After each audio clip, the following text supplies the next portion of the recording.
आपने अभी सुशांत सिंह राजपूत की बात करी, ड्रग ओवरडोज भी बताया गया था तभी।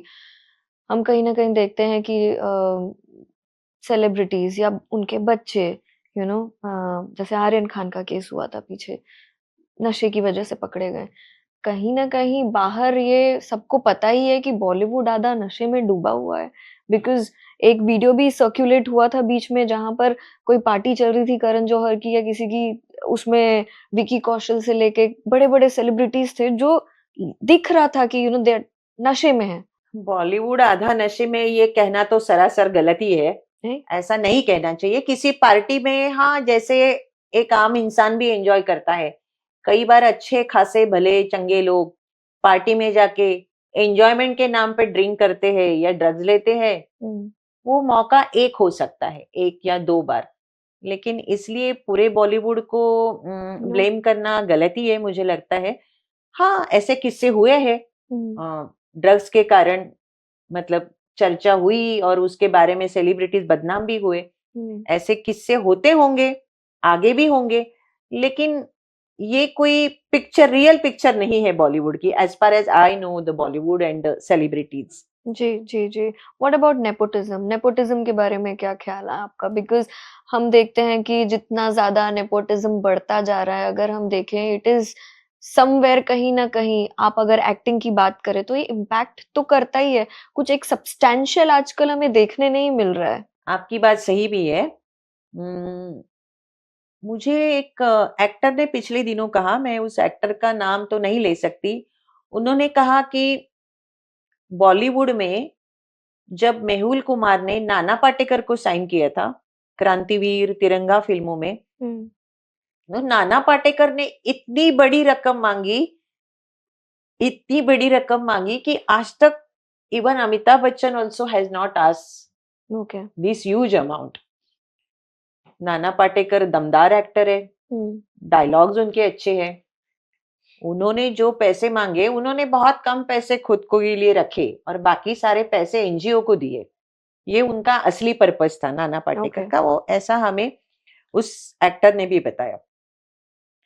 लेकिन हाँ, जहां तक नेपोटिज्म की बात है, कंगना रनावत तो बदनाम हुई है नेपोटिज्म की बात करते, और उनकी वजह से ये टॉपिक छिड़ा है जी। नेपोटिज्म।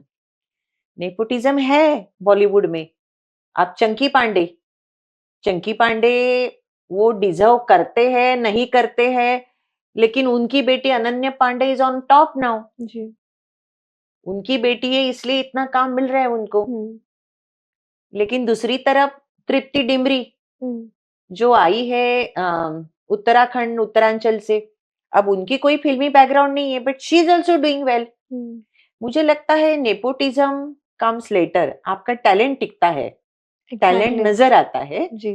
तो वो उनको मौका जरूर मिलता है। हुँ। कई ऐसी एक्ट्रेसेस है, आप देखिए Deepika Padukone, she does not have any acting background, लेकिन she reached on top. But how many, ऐसे कितने ही हैं अगर आप देखें तो। जैसे आपने दीपिका पादुकोण या तृप्ति डिमरी बोला, अगर आप रेशियो देखें, इट इज 1:2, 9 का रेशियो अगर हम देखेंगे, यहाँ पर नेपोटिज्म या सेलिब्रिटीज के बच्चे ज्यादा हैं, जो बाहर से आ रहे हैं वो बहुत कम है। इंडस्ट्री वाले कहते हैं कि नेपोटिज्म तो हर फील्ड में है। हम्म। पॉलिटिकल लीडर का बेटा पॉलिटिक्स में ही जाता है, डॉक्टर का बेटा डॉक्टर होना ही चाहता है। बट उस वजह से ये भी तो बॉलीवुड आज कहाँ अच्छी पिक्चरें बना पा रहा है, नहीं, सही बात है ना। कहाँ बना पा इस रहा है। बार इसका अगर एक आप एज कंपेयर करें, sorry to cut you here, हम्म लेकिन मैं बॉलीवुड के ऊपर मैं कोई साउथ की मूवी प्रेफर करूंगी या मैं मराठी मूवी प्रेफर करूंगी देखना, क्योंकि इट हैज सम कंटेंट, कुछ है देखने लायक आज बॉलीवुड में। Because of this nepotism so called, या एक्टिंग कह लीजिए जिस तरह की हो रही है, या स्टोरी कह लीजिए, कोई स्टोरी ही नहीं है।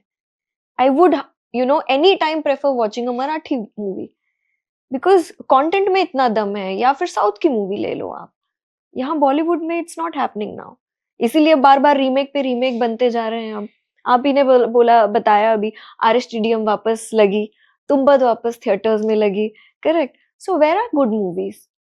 आई absolutely agree with you on this particular point. Nepotism तो है ही है, पर इसके अलावा Bollywood is lacking good content. Exactly. Content की कमी है। हम्म और हम सभी जानते हैं कि सलीम जावेद ने अपना नाम अपने पोस्टर पे लगाना शुरू किया था, लेखक सलीम जावेद। उससे पहले राइटर्स को कहाँ क्रेडिट मिलता है? राइटर्स की वजह से फिल्म चलती है, कंटेंट बनता है, करेक्ट लेकिन राइटर्स को सबसे पीछे एंड में डाला रखा जाता जाता है, है। जी जी जी। उनको कोई क्रेडिट नहीं मिलती। कंटेंट लाने वाले तो वही है ना। हम्म हाँ, ये सच्चाई है कि कंटेंट है नहीं बॉलीवुड में। 3 रीमेक ऑलरेडी बन चुके हैं, अब चौथा भी।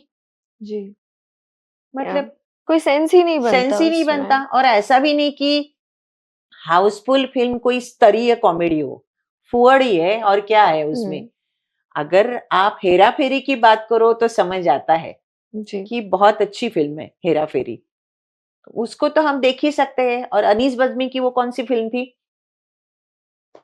I don't know. बहुत चली वो, वेलकम। वेलकम। वेलकम का फर्स्ट पार्ट और सेकंड पार्ट दोनों बहुत चली। It was a genuine fantastic comedy. इस वक्त बॉलीवुड में कोई ऐसा गॉसिप नहीं है, कोई ऐसा स्टार नहीं है जिनके अफेयर चल रहे हो जी। और जो सार्वजनिक रूप से चर्चा हो रही हो। ईशा कोप्पिकर एक कितनी खूबसूरत एक्टर है, आज भी है। देखिए ना, शादी हो गई शी इज गॉन। नारंग के साथ एंड शी इज नोवेयर। अफसोस की बात है ना। Good looking actress, as a talent wise also. जी जी जी। तो कुछ शादियां इस तरह से फंस भी जाती है। हम्म so that's the overall thing. जी जी जी।